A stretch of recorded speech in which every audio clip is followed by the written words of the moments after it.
MT Solutions vous propose la causerie du midi. Avec MT Solutions, faites appel à un réseau de compétences internationales pour tous vos projets.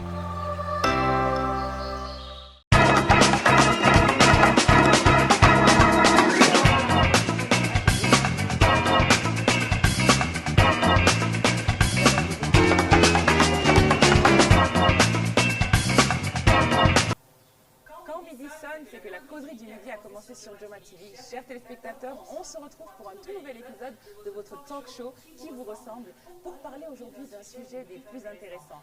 C'est vrai que la causerie du midi est une émission divertissante, mais on a aussi pour vocation de vous instruire et de vous apprendre de nouvelles choses. Et j'espère que le thème du jour vous intéressera. Il s'agit de l'événementiel, un métier incompris. Alors c'est tout de suite dans la causerie du midi.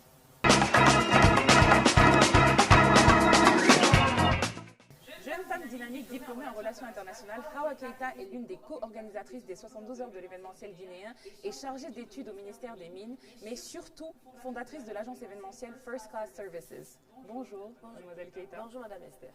Ça va? Ça va très bien. C'est la causerie, je te tutoie. D'accord. On est au salon, on est à la maison. C'est bon? C'est bon. Tu es à l'aise? Ça va. Marie-Elisabeth Koivogi, connue sous le pseudonyme Lizzie, est diplômée en administration des affaires. En vraie passionnée des métiers de la beauté, elle est la propriétaire de Afroshop Delmax, un institut de beauté pour hommes et femmes. Elle est la deuxième co-organisatrice des 72 heures de l'événementiel guinéen et elle est avec nous sur ce plateau. Bonjour. Bonjour Esther. Alors tu préfères qu'on t'appelle comment? Marie ou Elisabeth? Lizzie. C'est Lizzie, d'accord. Et comme vous l'aurez remarqué, chers téléspectateurs, on est encore sur le plateau de la causerie du midi avec le chroniqueur au grand cœur, comme j'aime le présenter, Josh est avec nous. On présente là, c'est chaud. Ah, c'est chaud. En plus, tu es bien installé là, au milieu de deux belles femmes. Je force plus. Tu forces plus. Tu es à l'aise? Ouais, c'est sûr? Ouais. Ok, on va commencer la causerie du midi. Alors, chère dame, déjà vous êtes très belle. Merci d'avoir fait le déplacement pour la causerie du midi. Merci surtout à vous de Merci nous avoir pour invités. Avec plaisir, avec plaisir. On va se lancer dans le vif du sujet. Donc on commence par qui? On va commencer par Hawa.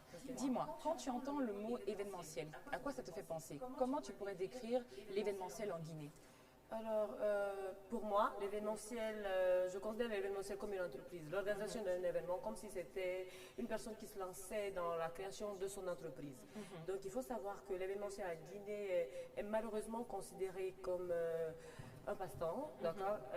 Donc, les gens, nous voulons justement mettre un accent sur le fait de montrer que l'événementiel, c'est vraiment une activité à part entière.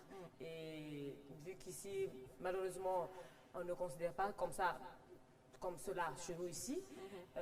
C'est encore à l'état embryonnaire et nous voulons vraiment montrer à la population guinéenne, à tout un chacun que ce domaine-là, c'est un domaine prometteur, c'est un secteur qu'on doit développer, qu'on doit vraiment accompagner pour pouvoir développer un peu plus le pays. Voilà.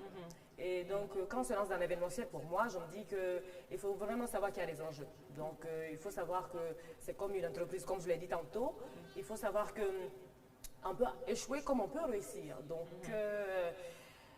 il y a toute une organisation autour, au-delà même de l'événement. Au-delà même de l'événement. Il y a le backstage, comment l'idée, avoir d'abord l'idée, mettre les choses en place, et aller voir des gens, aller faire des installations. On va revenir là-dessus un peu plus tard. J'aimerais bien savoir ce que Lizzie pense de ce terme, l'événementiel. D'accord. Justement, pour terminer un peu ce que ma collaboratrice a commencé, je peux juste dire que l'événementiel est un métier, d'ailleurs le métier le plus stressant. Pourquoi? Parce que ça regroupe plusieurs personnes autour d'un événementiel. L'événementiel, il y a d'abord les annonceurs, c'est-à-dire les annonceurs. Ma collaboratrice et moi, nous sommes les annonceurs. C'est-à-dire c'est nous qui avons créé l'événement, c'est nous qui voulons faire un événement, par exemple les 72 heures de l'événementiel. Là, on a annoncé l'événement.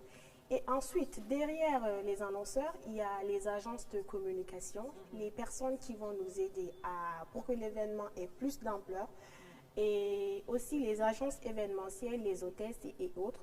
Pourquoi pas le petit backstage que les gens négligent beaucoup, les salons de coiffure, les instituts de beauté, les restaurateurs, les décorateurs, les petites personnes, pas les petites personnes, mais ces personnes, ces instituts qui sont derrière, qui font que l'événement puisse réussir. Donc vous voyez que l'événementiel, c'est pas un seul petit truc, ça regroupe vraiment un grand maximum de personnes et d'entreprises pour dire que l'événement est vraiment stressant et on veille à ce que tout soit OK parce que quand un côté déroute, on estime Ça fait un effet que boule voilà, de neige. justement. Surtout après, et toi, Josh, du coup, en les entendant, est-ce que avant d'écouter ce qu'elles ont dit, tu savais c'était quoi l'événementiel ou tu viens juste de l'apprendre? Bon, après, ça me disait quelque chose déjà, parce que dans l'événementiel, il y a quand même événement, donc ça me parlait déjà. Après, moi, c'est pas ce côté qui m'inspire le plus, c'est plutôt le côté communication, parce qu'après aujourd'hui, je suis carrément dans la communication. Donc, moi, ce qui me vient à l'idée, c'est toutes ces personnes qui se donnent la peine pour travailler sur un événement, comment ces gens-là communiquent, quelles sont les personnes à associer, beaucoup de boulot derrière. Donc moi, c'est carrément ce côté qui... Mais est-ce que justement le côté communication ne vient pas après? Parce qu'il y a l'idée, on travaille autour du concept, on se dit on va travailler avec tel prestataire plutôt que tel prestataire. Et vraiment, c'est quand on a fini de tout organiser, de tout imaginer, lancer. C'est quand tout est en place. Voilà, tout est en place qu'on parle de communication. Voilà, ça vient après l'idée, après la création et ce qu'ils ont. Oui, après, ça peut venir après. Quand on parle du côté, par exemple, communiquer sur les réseaux sociaux, tout ça. Mais je prends la communication en général. Okay. J'ai l'idée, j'en parle à quelqu'un. D'accord. C'est une communication déjà. Au niveau de tout ce qui est... Donc moi, c'est vraiment ce côté qui... La communication de bouche à... Voilà. Pas ça. à la Tout est jeunesse, communication. même aux partenaires, aux personnes qui voudront associer aussi leurs images. Je pense Des que impressions, c'est des une notes manière de conceptuelles et tout. communiquer pour que ces personnes sachent c'est quoi cet événement avant d'aller même sur les réseaux sociaux et communiquer le reste du monde. Ok, d'accord. Parce que même quand il s'agit de la confection de la note conceptuelle qu'on présente aux partenaires, aux sponsors et tout ce qui s'ensuit, ça fait partie de la communication. Parce que c'est les agences de communication qui en confectionnent pour les impressions et aller maintenant vers ces personnes-là, les sponsors dans les entreprises. Et selon vous, est-ce que vous pensez qu'aujourd'hui en Guinée, on considère l'événementiel comme un métier à part entière ou comme tu le disais, un passe-temps tout simplement? Bien sûr. En Guinée, ici, en ce moment, notre idée n'est pas encore évoluée dans ce sens. Et comme j'ai dit tantôt, l'événementiel est considéré comme un passe-temps. C'est encore à l'état embryonnaire, on ne considère pas trop. Parce que je me dis que si une personne se lève aujourd'hui, il a fini son université, il se dit je me lance dans l'événementiel, j'imagine déjà ce que les parents vont penser. C'est-à-dire tu as fini ton université, c'est dans l'événementiel, tu te lances. Toi, tu vas organiser des événements, oui. Pendant que dans les autres pays, c'est vraiment un métier. C'est un métier en fait. Parce que il y a même des études qu'on fait à cet effet. Mais il y a des études. Mais chez nous ici, on se dit c'est un métier de seconde main. Enfin, c'est un passe-temps. Voilà, on se dit tu as déjà ton autre boulot. Mais maintenant, tu te dis bon, parce que je n'ai pas grand-chose à faire. Donc, je me lance dans l'événement. Pendant qu'on doit vraiment valoriser ce secteur-là. Dans les autres pays de la sous-région, ils se font pas mal, plus de 40 à 50% de l'économie vient du tourisme et de l'événementiel. Ouais. Donc je dis pourquoi ne pas faire la même chose chez nous. Vraiment, c'est quand même compliqué de changer un peu les mentalités ici. Mais c'est notre objectif, c'est le but de notre événement, essayer de développer un peu la mentalité. Est-ce que ce n'est pas quelque part parce que le Guinéen a tendance à sous-estimer le travail qu'il y a derrière? Tu le disais tout à l'heure que pour toi c'est le métier le plus stressant. Quand tu dis ça à un Guinéen, il va te dire oui c'est ça, tu organises juste un événement. Il ne sait pas ce qu'il y a derrière, tout le travail qu'il y a derrière même simplement organiser un mariage. Exactement, c'est comme effectivement. Même un anniversaire. L'événement, quel qu'il soit, c'est compliqué. Le backstage, il y a beaucoup de détails. Justement. Surtout le backstage, ce qui se passe dans les coulisses. Et tiens, justement, c'est pourquoi on a eu l'idée de créer, d'organiser cet événement-là, célébrer les personnes qui sont dans les coulisses. Okay. Mettre une lumière sur ces personnes-là parce qu'on doit les célébrer.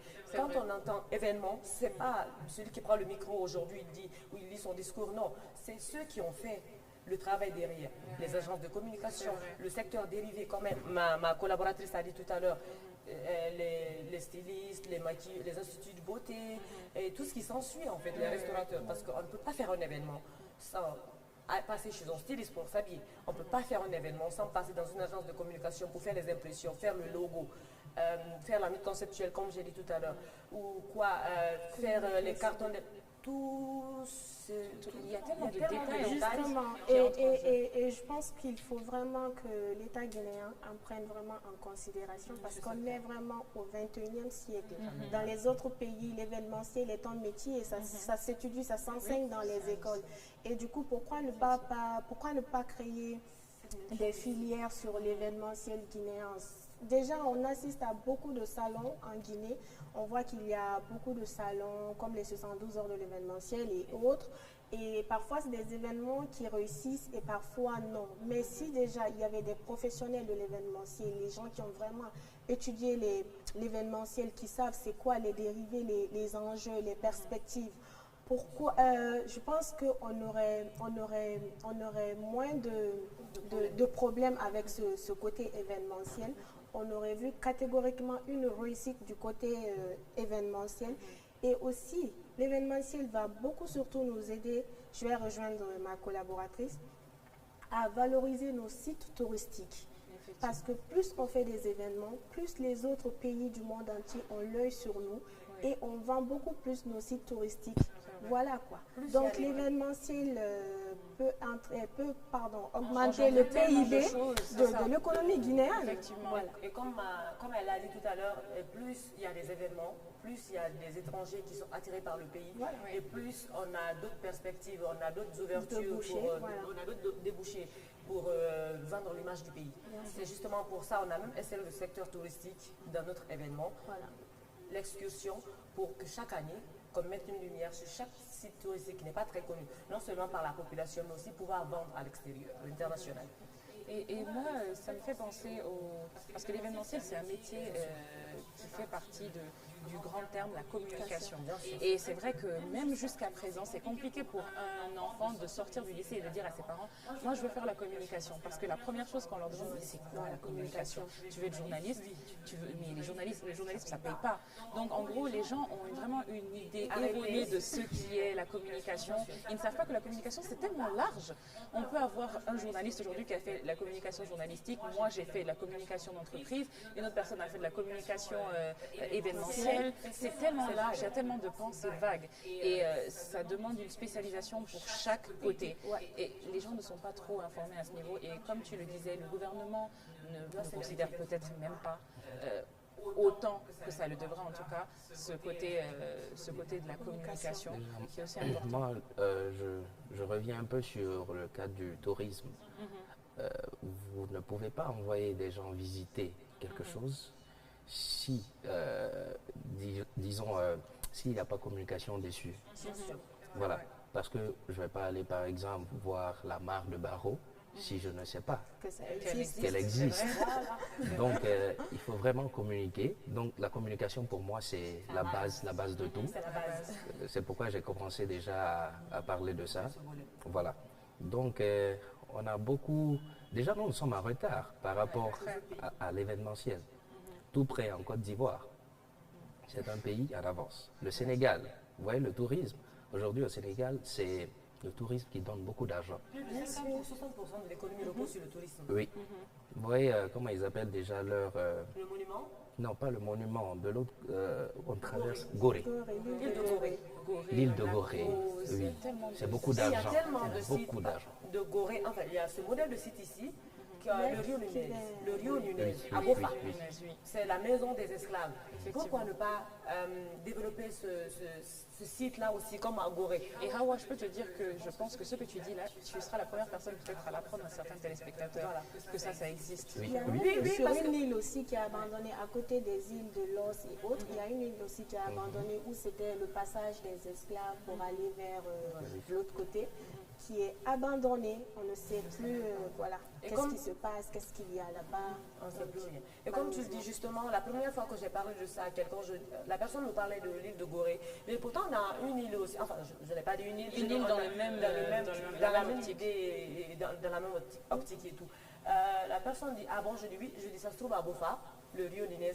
Et carrément, il y a des sites, il y a le passage, le petit couloir où on mettait les esclaves comme dans les boîtes de sardines, qui va jusqu'à la mer. Il y a des maisons avec des menottes, il y a des statues, il y a des représentations des esclaves, il y a même des toilettes représentées dans ces salles-là. qu'on peut aussi mettre en valeur. Mais imaginez que nous-mêmes, nous sommes là. Nous-mêmes, on ne sait pas. Nous-mêmes, on ne sait pas. Donc, comment on peut déjà vendre ça à l'international? Et c'est l'objectif de notre événement aussi. Mettre une lumière, comme j'ai dit tout à l'heure, sur nos sites touristiques, pouvoir vendre l'image du pays d'abord aux yeux des Guinéens eux-mêmes et aussi à l'international. Tu sais, Esther, vous voyez un peu, ouais, les autres connaissent beaucoup plus les réalités de notre pays. Quand tu es par exemple au Sénégal, ils connaissent mieux l'histoire de la Guinée que nous-mêmes. C'est vrai, c'est ironique. Voilà, parce qu'on n'a pas ces sites, on a ces sites, mais Qui ne sont pas exploités, Voilà. qui ne sont pas mis en valeur, mis en exactement. Donc je crois que l'État a beaucoup à faire. Il faut reprendre la main pour faire valoir ces choses. Pas que l'État, mais nous aussi. Déjà, c'est ce qu'on est en train de faire. Il faut que nous d'abord que nous sachions Mais qu'il y c'est a- nous l'État. Bien sûr. Nous l'État. Oui, c'est bon. Ok. Oui, Non, c'est vrai. D'accord. État, on va se gouvernement. Oui, c'est vrai.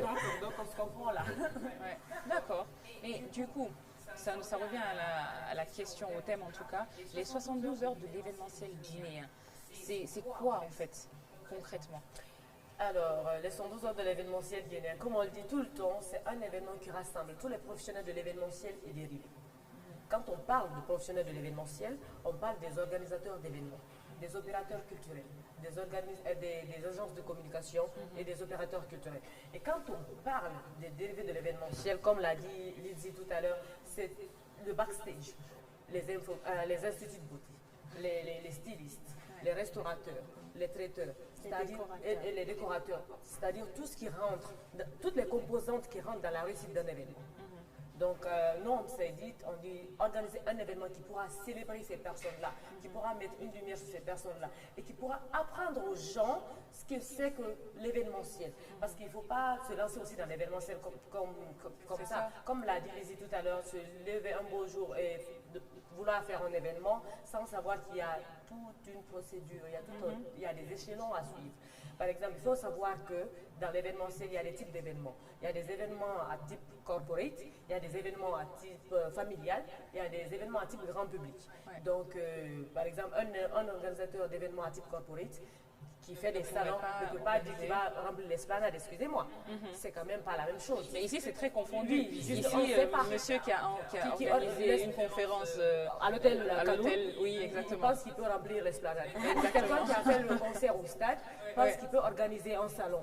C'est pas la même chose, c'est pas les mêmes organisations, c'est vrai, tout est événementiel, mais c'est pas la même chose. Chacun a sa niche. Chacun a sa niche, justement.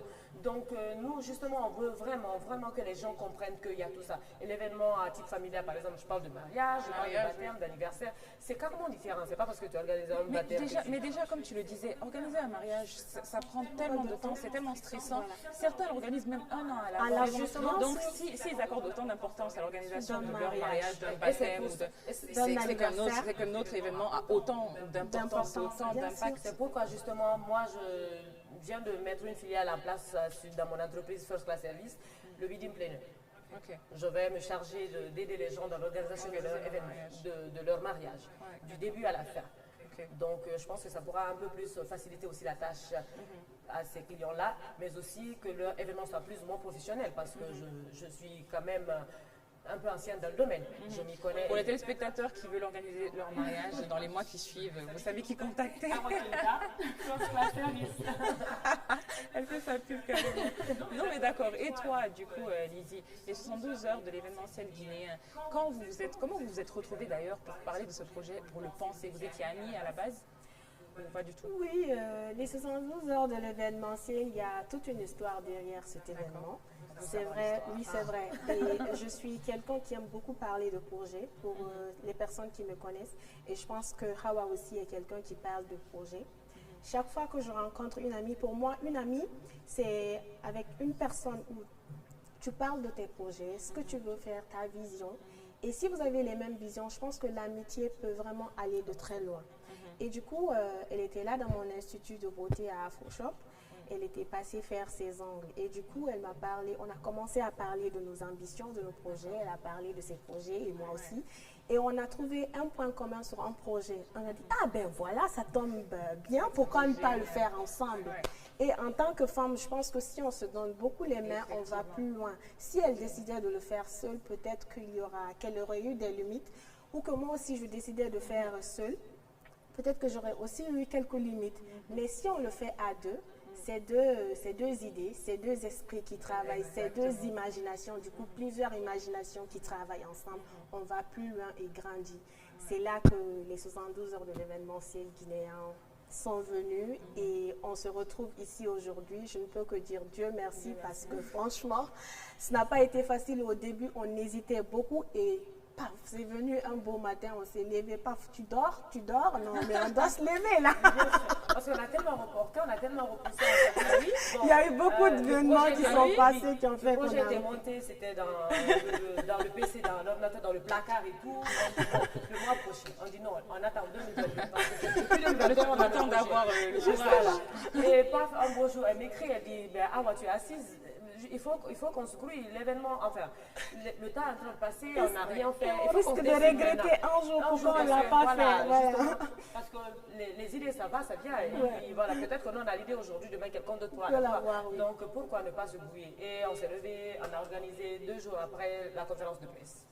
Wow, 2 jours après, à la maison de la presse, on a lancé. C'est impressionnant. Parce que justement, j'allais vous demander, mais ça a pris combien de temps? Vous avez pensé d'abord au projet, ensuite vous êtes allé voir les personnes intéressées, et en 2 jours après, vous avez... Oui, franchement, respect. 2 jours après. Impressionnant. On a eu l'idée depuis 2021, depuis 2021, non? Oui, 2021. Voilà, depuis 2021. Donc, comme je disais, on a reporté, on a repoussé. Et voilà, après, c'est venu comme ça en janvier 2022, là, on dit, bon, on se décide. Donc, on a juste en parlé à 2-3 personnes de nos amis. Eux, ils nous ont organisé la conférence de presse automatiquement. 2 jours après, on l'a fait. Ok, et vers qui vous êtes allé en premier, par exemple, quand vous avez pensé à cet événement, après la conférence de presse? Après, quelle institution ou quelle personnalité? Enfin, vous n'avez pas besoin de citer des noms, mais quelle a été votre première démarche après la conférence de presse? D'abord, on avait notre ligne. On avait notre programme, notre planning et tout. Donc, on a d'abord confectionné la note conceptuelle. Les notes conceptuelles du moins, on est allé au ministère. Notre ministère de tutelle, parce qu'on ne peut rien entreprendre sans passer par le ministère de tutelle. Ouais. Donc on est déjà allé au ministère de tutelle, on a essayé de rencontrer sans rendez-vous le ministre et il nous a accordé, il a dit qu'il nous accompagnait, donc il nous a donné son accord. Du coup, les portes étaient... La balle était partie, les portes étaient ouvertes, la balle était partie, donc on était maintenant plus ou moins liés parce qu'il ne fallait pas commencer un événement où ton ministère de tutelle n'est pas au courant et qu'on puisse te freiner à la dernière minute. Donc du coup, tout était bon, on a commencé à voir les gens. J'avoue que c'était pas facile, c'est pas parce que c'est vrai qu'on connaît pas mal de gens, il y a plein de gens qui nous ont aidés à travers les idées, les conseils et tout. Mais c'est pas facile. Matérialiser les conseils surtout et faire ce que vous avez décidé. Bon, je peux te dire que je vais tous les jours nous féliciter parce que c'était un moment où la Guinée connaît, en ce moment on connaît que la Guinée connaît une vraie crise financière. Du coup, tout ce qu'on a fait, c'était sur nos propres fonds et c'est des choses, comme on l'a dit, en 2 jours on a fait une conférence, donc c'était un truc qui n'était vraiment pas planifié. Du coup, chercher comme ci, comme ça, par là, franchement, je nous tire chapeau. Laisse-moi. Et 2 mois, mais laisse-moi se commenter, elle a raison. 2 mois après, et 2 mois après, on a fait le lancement. Laisse-moi, voilà. Moi, j'ai envie de poser deux questions peut-être. C'est vrai, vous avez vu le ministre, mais est-ce que vous avez étudié ça peut-être à l'université? Très bonne question. Où en êtes-vous aujourd'hui? Parce que vous vous êtes connu dans un salon. Est-ce que de ce moment-là, on peut dire aujourd'hui que vous êtes amis, vraiment? Okay. Donc, c'est les 2 questions. Alors, je vais d'abord répondre. On s'est connu à un événement. On ne s'est pas connu dans un salon. D'accord. Okay. Le jour dont elle vous parle... C'est toujours les événements qui nous disent. Parce que je suis tout le temps dans les événements. Voilà, justement. Nous sommes tout le temps dans les événements. Le jour dont elle parle, c'était pas ce jour qu'on s'est connus, en fait. On se connaissait auparavant. On se connaît il y a 2 ou 3 ans. D'accord. Donc maintenant, c'était une habitude pour moi d'aller faire mon maquillage, les ongles, la pellicule, manicure chez elle. Donc du coup, comme chaque fois je vivais, on en discute, on parle de tout et de rien. Et l'idée est venue. Donc on se connaissait depuis. Ok. Maintenant, l'événementiel, on ne l'a pas étudié à l'école. Okay. Comme j'aime le dire souvent, moi je suis dans l'événementiel, dans le côté professionnel événementiel et dans le côté dérivé. Moi j'ai une agence d'hôtesse. suis spécialiste, comme j'ai dit tout à l'heure, j'ai une agence de test, décoration et organisatrice d'événements. Donc je suis dans pas mal d'événements. Je suis dans l'événementiel depuis 2012. J'ai mon entreprise depuis 2017. D'accord. Je ne l'ai pas étudié, mais je l'ai pratiqué. D'accord. C'est la Tu première as vécu, fois. J'ai vécu, réel. voilà, en réel. Je suis tout le temps dans les événements en tant que prestataire ou j'accompagne les gens dans l'organisation. Tu participes Je participe aux événements. C'est la première fois que j'organise moi-même un événement. Ok. Par contre, c'est la première fois. Mais c'est pas comme si c'était la première fois que je me lance dans l'événementiel. Je suis une ancienne quand même du domaine. Chapeau. D'accord. Merci. Et du coup, quelles sont les cibles de cet événement, les 72 heures de l'événementiel? Qui doit y aller ou qui devrait s'y intéresser? Tous les Guinéens? Juste les jeunes? Juste les adultes? Qui Tout le en monde. fait? Tout le monde parce que les événements ne sont pas organisés que par des jeunes. Et les événements ne sont pas organisés que par des personnes adultes. C'est organisé par tout le monde. D'accord. Donc hommes, femmes, jeunes, adultes, tout le monde est intéressé. Parce que certes, aujourd'hui, vous n'êtes pas. Il y a des gens qui ne sont pas dans l'événementiel aujourd'hui. Mais peut-être au sortir des 112 heures de l'événementiel, la personne pourra avoir l'envie de se lancer. Peut-être que la personne avait envie de se lancer, mais qu'elle était hésitante, où il n'y avait pas d'outils, où il n'y avait pas de porte d'entrée, il n'y avait pas de partenaire. La personne ne savait pas vers qui se tourner ou comment se mettre dans la danse pour organiser quelque chose. L'événement là permettra à ces personnes de pouvoir. De ce que je comprends, du coup, à quoi on peut s'attendre des 72 heures de l'événementiel guinéen? Il y aura des panels, il y aura des stands, qu'est-ce qu'il y aura exactement pour permettre justement à peut-être ces aspirants organisateurs d'événements de se renseigner un peu plus sur le métier? Alors, pendant les 112 heures, comme son nom l'indique, 72 heures, 3 jours, 26, 27 et 28 mai, il y aura des panels, il y aura des expositions ventes, parce qu'on a décidé de mettre le contenu local en valeur. D'accord. Donc, durant ces expositions-là, chacun viendra exposer son produit, que ce soit le secteur dérivé, c'est-à-dire institut de beauté, décoration, stylisme et tout, mais aussi, voilà, côté stylisme surtout, il y a des gens aussi qui peuvent mettre le contenu local en valeur parce qu'on veut vraiment contribuer à la promotion du contenu local.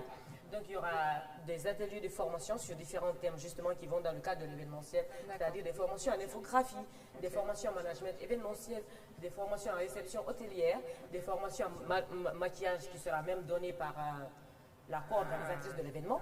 Il y aura des formations en décoration, il y a des formations en comment booster son business sur les réseaux sociaux qui sera donné par des... En fait, toutes ces formations-là seront données par des spécialistes du domaine. Et on a même pensé à inviter une personne extérieure, une Ivoirienne, Emma Lolo de Empire 17, qui vient à peine, qui s'est lancée dans l'événementiel il y a, je crois, 2 ans, à travers son agence Lost Events, qui a organisé le salon de l'événementiel, similaire à notre événement en Côte d'Ivoire, en mai 2021. Et elle organise pas mal d'événements. Et comme on a dit tout à l'heure là que les pays limitrophes, nos pays voisins sont plus en avance dans ce domaine. Donc, ils pourront inviter des gens qui viennent de là-bas, pourront aussi nous booster, pourra aussi nous donner l'envie, ou je ne sais pas, nous motiver à vouloir apprendre un peu plus ce domaine ou à se lancer dans ce domaine-là. Justement, comme elle a parlé de motivation, on a prévu même une journée spéciale motivation, Motivation Day, qui sera animée par Emma Louès. Pourquoi on a pensé à Motivation Day? C'est que derrière nous, peut-être, il y a d'autres jeunes femmes ou jeunes hommes qui veulent qui veulent organiser des événements, mais qui ont peur, qui ont ce doute, est-ce que je vais réussir? Est-ce que je peux vraiment, est-ce que je peux mobiliser ces personnes? C'est ma première édition, comment je peux faire pour rencontrer des partenaires? Comment je peux, voilà, les est-ce que entre parenthèses, pour justement les faire sortir de leur case, casser, comment on appelle cet exercice? Je brise la glace, casser le verre, les défouler et les aider aussi à prendre le dessus, survoler et dire que voilà, aujourd'hui je décide à travers les 72 heures de l'événementiel à lancer aussi un tel événement sur ceci, Donc en gros, cela. c'est ça votre objectif, on va dire, final, c'est d'encourager les gens à se lancer dans l'événementiel s'ils pensent que c'est leur vocation. Non seulement encourager, mais aussi célébrer les organisateurs d'événements. il y a assez d'événements qui se passent en Célébrer Guinée. les visages derrière. Célébrer les les visages personnes. derrière et les structures organisatrices. Voilà, les structures organisatrices, parce qu'il y a pas mal d'événements, il y a des événements partout en Guinée. Surtout ce mois de mai, là, chaque week-end, il y a un événement. Chaque On sort du le mois mois de Ramadan et bientôt la saison pluvieuse Oui, c'est et tout. vrai. Donc, en fait, c'est pour dire qu'il y a assez d'événements qu'on organise. Donc, nous, maintenant, on rassemble toutes ces personnes-là. On est en compétition avec personne, on n'est pas là pour dire je veux faire, je suis ici, ça. Non, non, on rassemble. Tu es organisateur d'événements, tu organises un événement une seule fois, tu as une autre structure d'organisation d'événements, tu te joins à nous, on rassemble tout ceci là. En fait. Et j'oubliais de mentionner, il y aura un concours aussi. Ouais, justement. Au 112 heures, un concours qui sera organisé entre les participants aux différentes formations. Ok. C'est-à-dire, on va faire une évaluation finale après les formations des 3 jours pour sélectionner les lauréats. Il y aura 2 lauréats sur chaque thème de formation. Et ces lauréats-là, on va les accompagner à se performer dans le domaine dans lequel ils ont suivi. Par exemple, si toi, tu as suivi la formation en infographie, après, on sait que 2 ou 3 jours, ce n'est pas suffisant quand même que tu apprennes. Donc, mais c'est quand même suffisant pour savoir si tu comprends vite, tu assimiles vite les cours. Donc, on fait l'évaluation, tu es parmi les 2 lauréats, les 2 personnes choisies. Maintenant, on t'accompagne pour sur 3 ou 6 mois de formation pour te performer. Ça, c'est une très bonne chose. Et du coup, pour participer à ces formations, il faut payer ou elles sont gratuites? Les formations sont gratuites. Et on a lancé un site d'inscription, les liens d'inscription sur la page Les 112 justement. heures de l'événementiel guinéen, c'est le nom de la page. Voilà, pour permettre à ces jeunes de directement s'inscrire. Et surtout, on a encouragé les candidatures féminines et aussi un nombre de places très limité pour 20 personnes. Donc, on ne pourra pas malheureusement aller au-delà.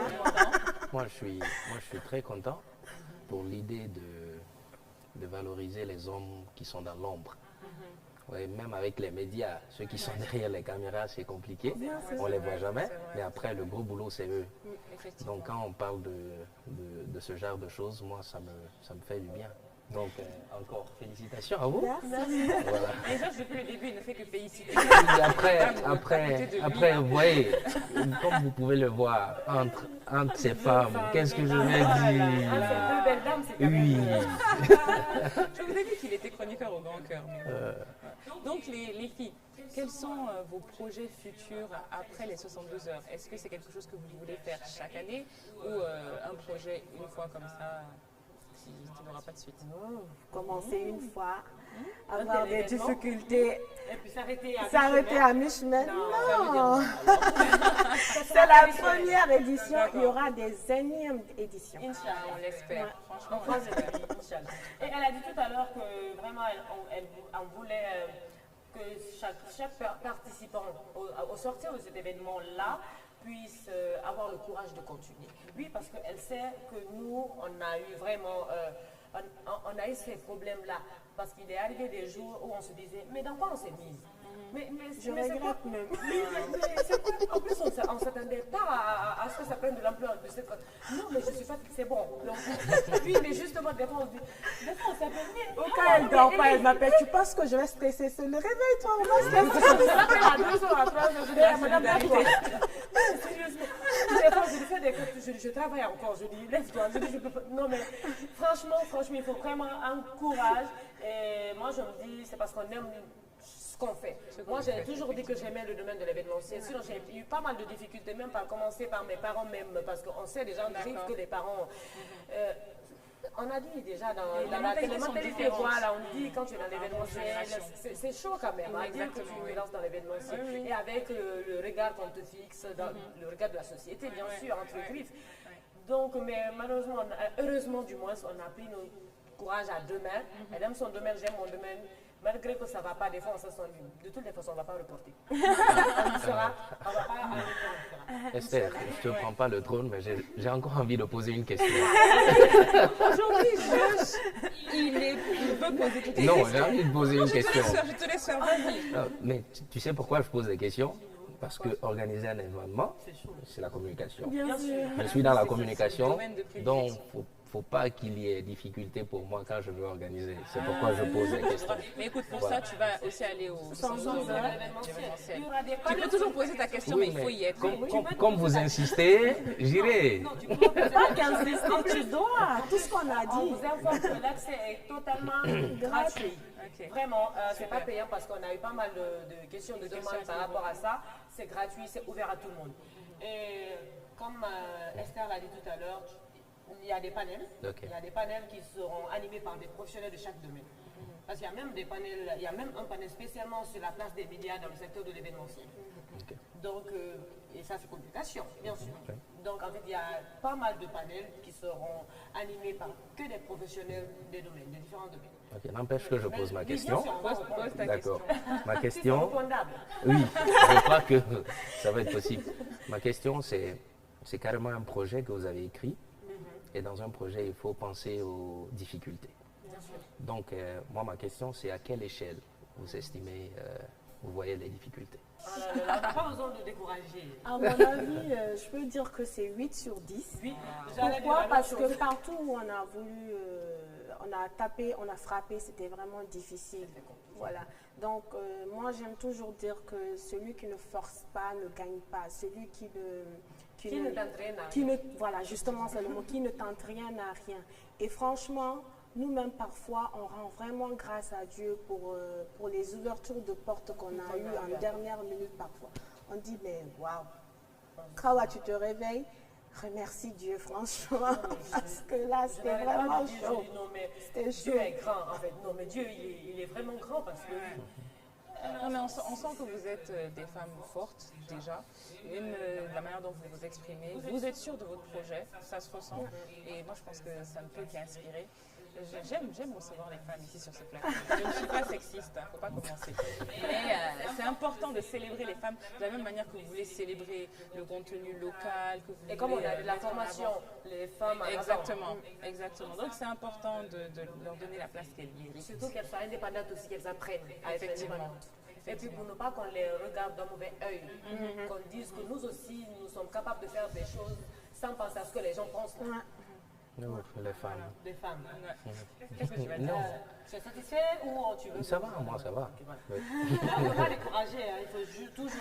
En plus, on n'a pas les mêmes chances dans la vie. Je Bien peux sûr. utiliser le mot chance. Peut-être que nous, on peut avoir plusieurs difficultés, mais toi, tu essayes quelque chose et paf, ça passe. C'est vrai. D'accord? Donc c'est pas pareil. Donc, Ça va n'hésite jamais passer. si tu as un événement. Voilà. Moi, il faut que ça passe. Et justement, c'est l'objectif de 112. Tu pourras éventuellement discuter de façon B2B avec les professionnels en question. Et puis t'orienter sur le genre d'événement que tu veux organiser. Mon mariage. Les mariages? Mon mariage. Je suis d'une pleine heure. S'il te plaît. Non, si c'est son mariage, déjà, moi je suis à côté. Donc, son mariage, c'est sur son mariage que tu comptes pour organiser l'événement. Esther, Tu vas attendre un peu. Esther, pourquoi tu fais ça? On est à la télé. Je suis déjà dans ça, je le dis domaine. rien. Donc, quand tu es prêt, n'hésite pas. En tout cas, Bon, ne l'oublie moi, pas je quand vais tu te es prêt. secouer comme ça, on va vite évoluer. Ah, ça, tu vas secouer. C'est chaud, hein. Là, je ne vais pas suivre. Non, c'est ce qu'on appelle rumeur. Faut pas écouter. Il n'y a pas de problème. Non, j'espère que ce sera cette année. Vu Possible. que c'est rumeur. On va laisser ça pour un autre épisode.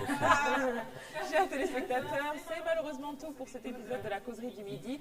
J'espère que vous avez passé un agréable moment en notre compagnie. En tout cas, nous, on s'est bien amusés. Je pense que nos invités aussi ont apprécié ce moment. Enfin, j'espère. Bien sûr. En tout cas, on pensait que c'était super un peu flippant, mais ça va. non, vous avez bien géré. Vous avez bien Non, géré. la causerie du midi, c'est vraiment une causerie en fait. Une belle causerie, voilà. C'est à la maison et tout, c'est bien. Madame Esther, chapeau. Merci beaucoup, c'est gentil. C'est un grand plaisir. En tout cas, on encourage les téléspectateurs de Doma TV et surtout de la causerie du midi à se déplacer les 26, 27 et 28 mai au chapiteau Baïlissa pour participer aux 72 heures de l'événementiel guinéen et surtout aussi ceux qui sont intéressés par le métier et qui aimeraient le découvrir. Je pense que ce sera l'occasion d'en apprendre beaucoup plus sur le Et il sujet. faut signaler aussi qu'il y a une excursion qui est prévue le 29, qui sera une excursion justement pour aller visiter le site choisi. Ce sera le lac de Koba. En tout cas, tout est bon. Il faut y aller. Moi, j'y serai, en tout cas personnellement, je participerai à un panel que je ne vais pas vous dévoiler pour l'instant. Venez pour ça. Voilà. La causerie du midi, c'est tout pour le moment. On se revoit très bientôt.